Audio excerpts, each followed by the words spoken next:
If you were to be honest with yourself, looking back to the beginning of this year, would you say that you play 100% your A game? That you gave this year your all? I don't know the answer to that. Only you do. I want to tell you a story today that hopefully will inspire you to up your game and decide to go into the new year with a renewed energy and the desire to give your very best.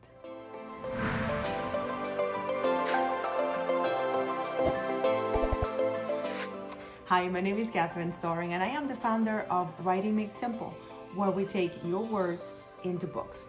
And today I want to talk about something that happened last week that completely shook me and made me realize that I probably am not playing full out, that I'm not giving it my best in every area of my life. I received a phone call early in the morning last Wednesday to let me know that my only living grandmother had passed away. Now, to say that I was surprised would be a lie, because she was actually 105 years old. 105. And we knew that she had not been doing well and that she was tired and she really just wanted to go. She was done. And still, it was very sad. I thought about my father, I thought about my aunts and uncles and my cousins that felt very close, and I knew they were gonna be very upset. Now, I was upset, but I knew she was done. I knew it was time to go, and I knew it was the best thing for her. And I also knew where she was going. She was a woman of God, and she lived an amazing life, or so I thought. So of course, everything began to happen really fast. Trying to get flights. My father is older, so I knew that I did not want him to navigate the system, especially with the way the world is right now, by himself. And I knew he just lost his mother. So I knew that even though he's pretty sharp, he was gonna feel upset and probably not all there, you know? We got flights, we left the same day, and we embarked on this journey to say goodbye to my grandmother and my father to his mother. I could not expect what would happen, but I was willing to go because I wanted to be with my family and I wanted to say goodbye one last time, because I said goodbye before for her 100th birthday when we thought she was not gonna make it, but she fooled us and she made it all the way to 105 and a half. She was about to be 106 in a few months. So we get there on time just to make the service, to make the funeral. Everything happened within 24 hours. And I got to see people that I hadn't seen in a long time. And it was beautiful to see everyone. It was heartbreaking to see how upset everyone was, and just to see how many lives she changed and touched throughout her long life.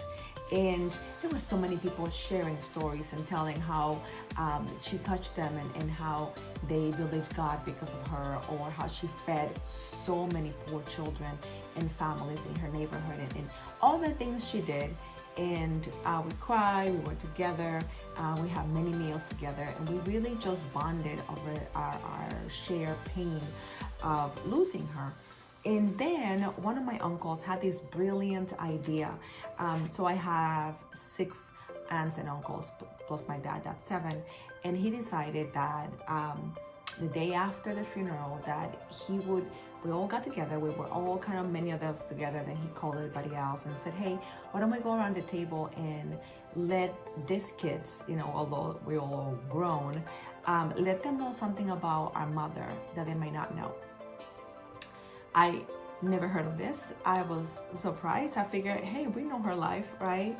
And they started with the oldest, and they went around the round circle that we have created and started sharing stories about their childhood that involved their mom. And with every story, I'll talk about myself because I don't want to talk about my cousins, but with every story, I was shocked because there were things that I did not know. And I was able to see a side, or many sides, of my grandmother that I hadn't seen before. Places that she have gone, things that she have gone through, the struggles, with a big capital S, the struggles of her life, and how she never gave up. I never heard her complain. I never heard her say her life was hard. I just saw her as a woman that did things. She just did things. Like I didn't even take it for granted, not even realizing that she only had a third grade education. Knowing that she had so many battles to fight within her own family to be able to achieve all the things she achieved. I didn't even know how hard it was for her to build her first home and then be able to add a church to that with a very, very, very small salary. With having 7 children to feed and a husband that was there, but was not as visionary as she was. I was blown away. And then when I realized that after she retired from working for other people, she did even greater things, and she continued to feed people on a larger scale, and all the miracles that took place when she was feeding people and there was not enough food and somehow everyone and their brother was fed, talking about miracles right here. And everybody said their stories, and one story after another, we realized that our grandmother was a mighty woman of God, a woman of faith, a woman that went through a lot of adversities, and still she never gave up, and she just played to win all the way to the end. She didn't have any surgeries, major surgeries really, not on any medication. She just expired, like her time here was done, and she peacefully passed away. But not before she did all the things she said she was gonna do, and then some. Not before she brought her entire family, now all her 7 kids, plus their spouses, and their kids that were under 21 years old, she brought to the United States single-handedly, which is insane. And she changed our lives completely. I can say that I wouldn't be the person that I am today had I not moved to the United States and go to college here and do all the things that I have done here, because of her bravery and because of her really, really hard work. And we put her to rest. We say our goodbyes, and everybody started to file because life continues, right? That's one thing that I realized, that all the things she did, but now we go on, And as I was waiting at the airport to get my first connecting flight, I began to think about my own life. Isn't that funny when someone else's lives ends? It makes us think about our own mortality, and looking at all the things that people said, the hundreds of people that came to her funeral and share experiences with her and the things that she had done. I began to think about myself, and I'm like, have I done all the things that I said I was gonna do? Have I been to the places? Have I lived so far, 45 and a half? Have I done all the things I said I was gonna do? Am I living the life that I write about? And I write a lot in my journals and in my books. Have I done that?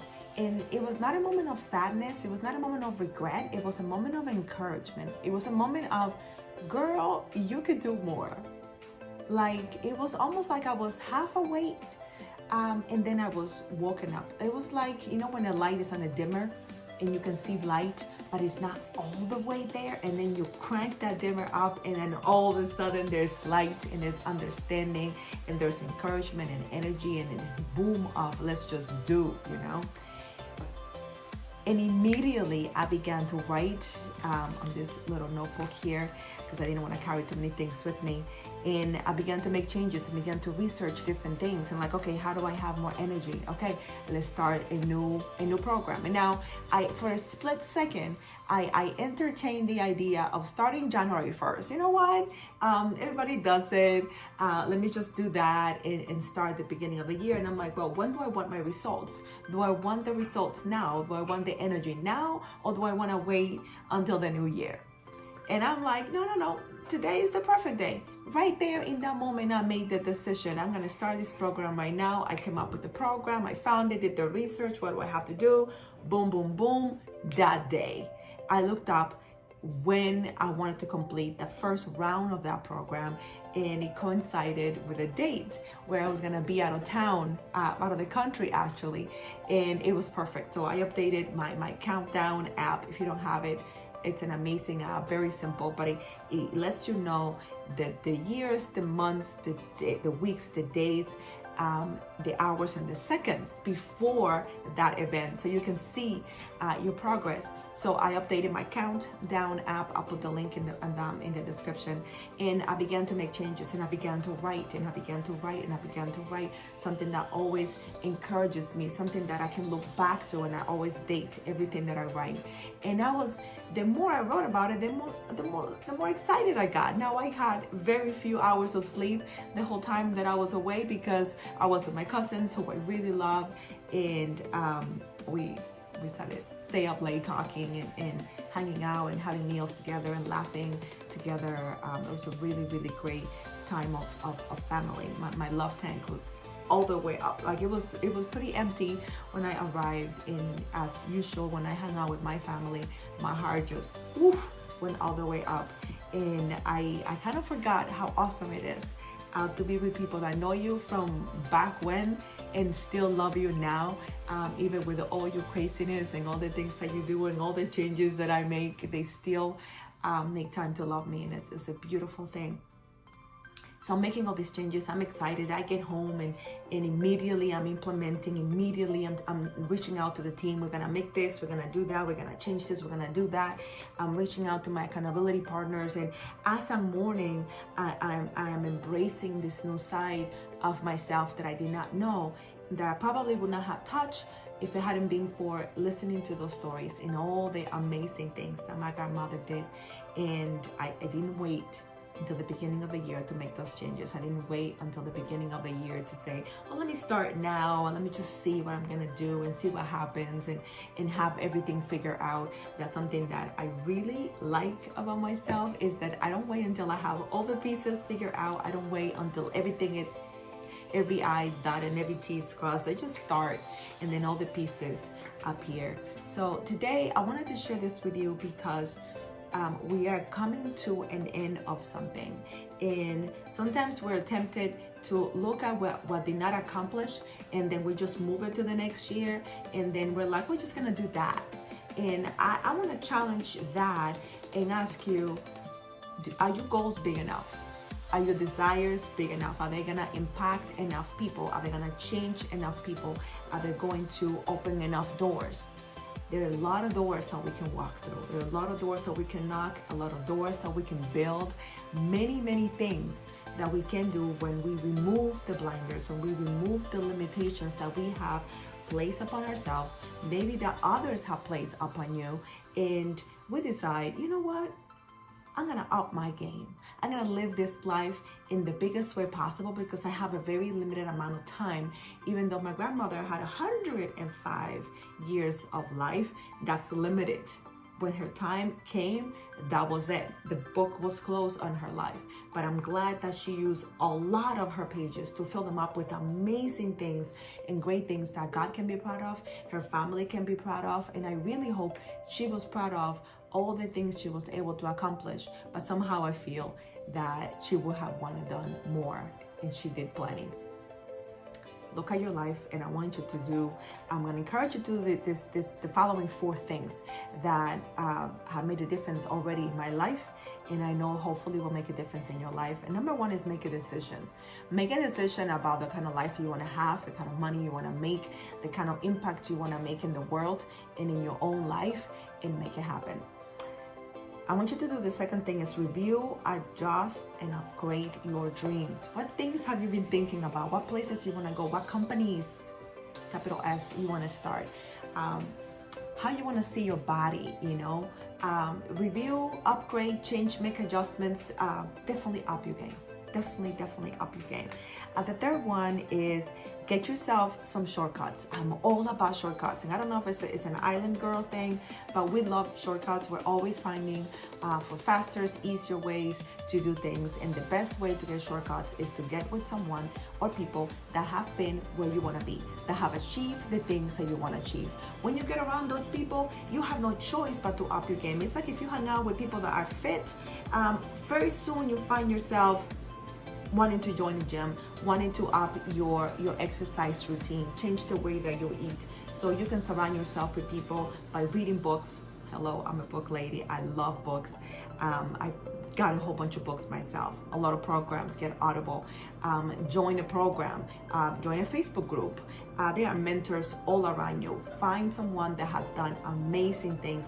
Watch what they're doing. Get around, get really close to them as much as you can, and see how your dreams take place faster than you think. Then I want you to put your sleeves up and get to work. Get to work, okay? No more hesitating, thinking about it, praying about it. Sometimes we hide behind the praying about, and then we do less than praying. Listen, you got everything that you need, but you have to start. You have to start now. You don't have to wait until the new year. You don't have to wait until you look a certain way or certain people approve of you. I can tell you right now, many people are gonna dismiss you. So let's talk less about it and be more about it. You don't need anyone's approval. This is your decision. This is your life. Decide to make it your own and decide to be amazing, because your time is limited. I don't want to be morbid or scare you, but I want to remind you of your mortality, just like I was reminded of my own mortality. And instead of making me sad, it made me excited. It got me excited about the book that I'll be writing about this transformation. Like last night, I was on the bike, and I was thinking about, I'm gonna document this entire process, and I'll write yet another book. I don't think I'll ever finish writing books. I don't think I'll ever be done sharing stories and encouraging other people. So I don't know if that's you. You're like, you have a story. I was thinking about my grandmother. I'm like, someone should write her story. And as I said it, I'm like, I don't know why I said that. I shouldn't have said that. Someone should write her story. I don't know who that would be, but I think it will be an amazing read. I think it'll encourage a lot of people that want to change the world, and maybe they don't have a lot of resources, a lot of education, or have a lot of people on their corner, but if they trust God and they pull up the sleeves and get the work done and put one foot in front of the other, they'll get it done. So I don't know what story you have to tell. I don't know what amazing thing you know how to do that others need to read from you, from your hand, to understand your struggles and where you've been. I don't know when you think you're gonna do this. Yesterday, today, get started. Share your story. Share with the world where you have been, what you have accomplished. Maybe you have an amazing story. Maybe you have defied the odds in ways that many cannot imagine. They need that encouragement. They need to hear from someone that sounds like you, looks like you've been where you are, and is still here to tell the story. You're still here. You woke up. You're watching this video. You are here. Others need to hear your story. Others need to see that you made it, that you're here, to hear all the mistakes that you made, all the nuances about your life, and be encouraged by you and be inspired by you. It is amazing how someone living the best life, their best life possible, they might not even say a word to you, but if you see them, they encourage you. That happens to me. That happened to me while I was away on my trip. Someone living their best life really encouraged me to up my game, and that can be you for other people. And I don't think there will be ever a better feeling to hear from someone, you doing what you want to do, doing what you have been called to do, doing the things that you want to do. Encourage me to do my very best thing, do the things that I have been made to do. I don't know about you, but I'm excited about what's to come. I'm excited about today, the things that I'm doing today, this moment. I have a lot of time to do great things at this time in my life, and I just cannot wait to do it all with this renewed excitement and look at life, looking at how amazing life is in the time that I have given. I don't know if I will be given 105, 115, maybe 75 or 80 years old. I don't know how many years I have. I know that I have today. I know that I'm here today, and I'm gonna use that time to the fullest. I hope that you decide to do the same. Let me know in the comments what this video has inspired you to do, to accomplish, to think, and to start right now. Let me know before the year ends, before the new year begins. Let me know what you're gonna do after watching this video. Thank you so much for watching. Please know that I love you with all my heart, that I'm excited about what you're gonna do, and that I'm living my best life in hopes to encourage you to live yours as well. See you soon.